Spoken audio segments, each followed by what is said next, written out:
The Nagi towered over her, beady little eyes sunken into its round, eggplant-colored head. Askari stared for a moment at the rows and rows of yellowish teeth spiraling around the gaping black hole that functioned as a mouth. Then she gagged at the putrid smell blasting her face and ducked as an enormous tentacle crashed into the brush to her left. Being eaten by a Nagi, it was an interesting way to die, but not preferred.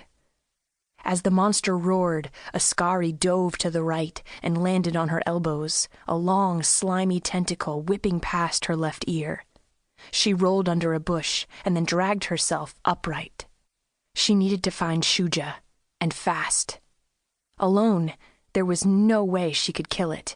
She would have to run and hope she was faster than it was, fast enough that it would lose her scent, or else find help, or else die. Another tentacle crashed into the ground beside her.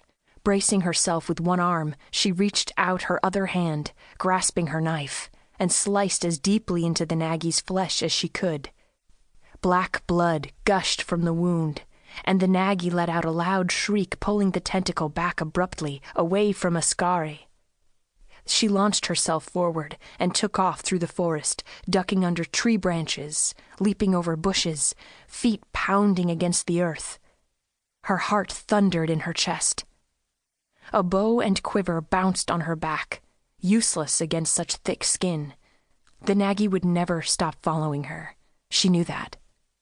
Its sense of smell was too good, and while Nagi might be stupid, they were also stubborn. It wouldn't let up on what it thought was easy prey. She had to confuse it, or kill it, or she'd never escape. Branches whipped across her face, leaving scratches. Pricker bushes ripped and tore at her clothes, and sticks cracked under her feet. Deciduous forests were always the worst, heavy with underbrush and hidden surprises, like the Nagi that could silently slither through the trees or rise up on its tentacles like legs and smash anything in its path. Glancing briefly over her shoulder, she grimaced. She couldn't see it. That was a bad sign. It had decided on stealth, which meant she had to rely entirely on speed. Ahead of her, she could see the top of the tusk, a towering tooth-shaped mountain that rose up from a largely flat landscape.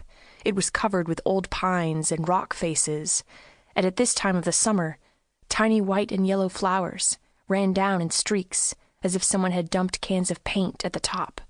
If she could make it there, maybe she could outclimb or outwit the Garg, the stupid monster, the relentless Nagi.